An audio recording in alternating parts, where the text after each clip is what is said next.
I want you to watch this short video and think about the emotions that it makes you feel.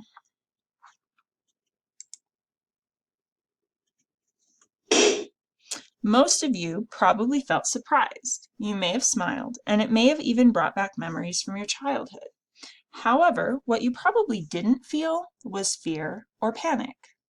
Now, those may seem like odd responses for something as simple as a balloon popping. But for someone like me, who is allergic to latex, those feelings of fear and panic aren't as crazy as they first seem, and I'll tell you why. Latex is a compound found in a lot of everyday objects, one of the most common being rubber. You're probably thinking, that can't be too bad. How much stuff can latex really be in? It will probably surprise you the number of things that you use and touch every day that could send someone like me with a latex allergy to the hospital, or at the very least, cause a reaction.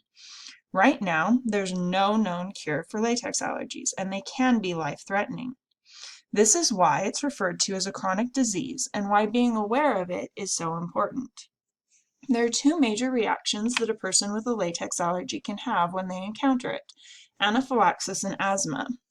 Anaphylaxis is an acute allergic reaction to an antigen, in this case latex. The symptoms include, but are not limited to, difficulty breathing, itching and swelling, usually in the face and the mouth, hives, coughing, vomiting, dizziness, passing out, and even death. Depending on the severity of the symptom, there are several treatments. For severe cases, like the first picture, the use of an EpiPen, which injects the user with epinephrine. This narrows the blood vessels and opens the airways in the lung, allowing the user to start breathing again and decreases the swelling. It usually involves a trip to the emergency room after you've been injected. For less severe reactions, like the second photo, you can use Benadryl or another over-the-counter allergy medication to bring down the symptoms. But the best treatment is just to avoid latex as much as possible and thus avoid the reaction. The second type of reaction is allergy-induced asthma. Asthma is a respiratory condition causing difficulty breathing. In the beginning, this type of reaction is usually only brought on by airborne latex particles, like the particles that go into the air when a balloon pops. But it can lead to regular asthma that can be triggered by strong scents such as smoke or perfumes.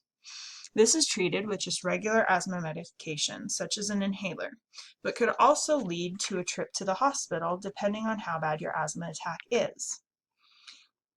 Now, if those two reactions aren't bad enough or didn't give you enough to worry about, you also have to worry about cross allergies. A cross allergy is when your body reacts to something even though you aren't allergic to it. Your body does this because it thinks what you're reacting to is the thing you're allergic to.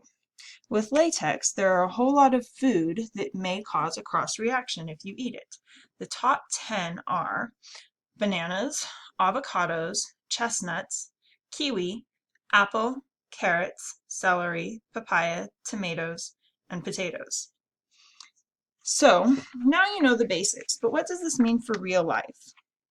Anyone with a latex allergy should start wearing medical alert jewelry, such as a bracelet, necklace, or tag. These let the emergency personnel know of their allergy because a lot of medical equipment, such as blood pressure cuffs or the gloves that they wear, have latex in them.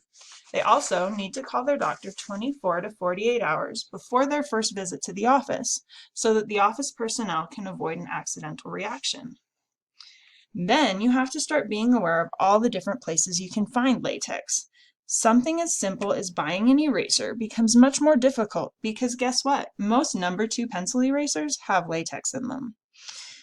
Buying something like Band-Aids is also a chore, and if you're a girl, try finding pants without spandex because guess what? Both those things have latex.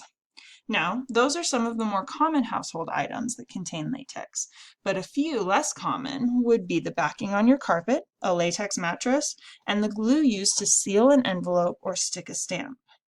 Latex is a compound that people run into every day of their lives.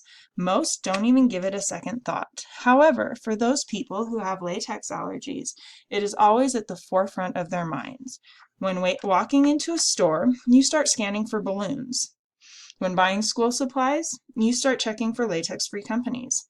It becomes a whole new way of living, because for those with latex allergies, something as simple as a balloon popping could end with a trip to the hospital or even death.